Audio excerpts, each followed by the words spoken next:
Hello മക്കളെ, അപ്പം നമുക്കിന്ന് അഡാപ്റ്റേഷൻസ് ആണ് നോക്കുന്നത്. ടൊർട്ടോയ്സിൻ്റെ അഡാപ്റ്റേഷൻ എന്തൊക്കെയാണ്? ദാ ഇവിടെ എഴുതിയിട്ടുണ്ട്, അത് നോക്കി സ്റ്റക്കാക്കി നോക്കി എഴുതുക. പിന്നെ ഫ്രോഗിൻ്റെത് തന്നിട്ടുണ്ട്, അതും എഴുതുക.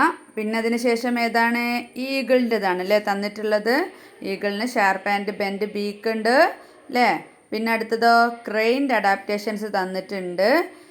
പിന്നെ നമുക്ക് ക്രൊക്കോഡിലിൻ്റെതാണ് തന്നിട്ടുള്ളത്. അപ്പോൾ മിസ്സ് ഇതൊക്കെ ക്ലാസ്സിൽ പറഞ്ഞ് തന്നിട്ടുള്ളതാണ്. ക്ലാസ് കാണാത്തവരൊന്ന് ക്ലാസ് കാണുക. പിന്നെ ഇതാ വാട്ടർ സ്നേക്കാണ്, വാട്ടർ സ്നേക്കിൻ്റെ തന്നിട്ടുണ്ട്. അതിനുശേഷം ഡക്കിൻ്റെ തന്നിട്ടുണ്ട്. അപ്പോൾ ക്ലാസ് വർക്കായിട്ട് ചെയ്യാനുള്ള കുട്ടികളൊക്കെ ഇത് നോക്കിയിട്ട് എഴുതിയെടുക്കുക കേട്ടോ. പിന്നെ ഇതാ ക്യാമലിൻ്റെ ഒരുപാട് തന്നിട്ടുണ്ട്. അതുപോലെ തന്നെ സ്ക്യൂരലിൻ്റെ തന്നിട്ടുണ്ട്.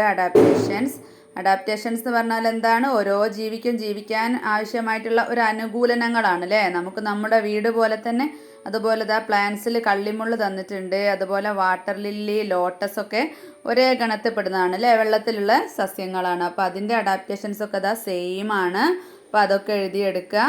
അതുപോലെ തന്നെ വേറെ വാട്ടർ ഹൈസിന്ത്, അതുപോലെ കുളവാഴ എന്ന് പറയുന്ന പ്ലാന്റ് ആണ്. പിന്നെ അസോള, ഇതൊക്കെ എല്ലായിടത്തും കണ്ട് വരുന്നതല്ലേ, നമുക്ക് പേരൊന്നും അറിയില്ലെങ്കിലും നമ്മൾ കാണുന്നതാണ്. പിന്നെ ആഫ്രിക്കൻ പായൽ, അതുപോലെ പിന്നെ ഇതുപോലെ ഒരു ജീവിനെ കണ്ടിട്ടുണ്ട്. ഇതാ കണ്ടോ, ഒരു ചെറിയ വടി പോലെ അല്ലേ, ഒരു മരത്തിൻ്റെ ഒരു കഷ്ണം പോലെയൊക്കെ ഉള്ളൂ. അപ്പോൾ അതിന് പറയുന്നത് ചുള്ളിപ്രാണിയാണ്. വാക്കിംഗ് സ്റ്റിക്ക് പോലെയാണ് അല്ലേ ഉണ്ടാവുക, അതിൻ്റെതുണ്ട്.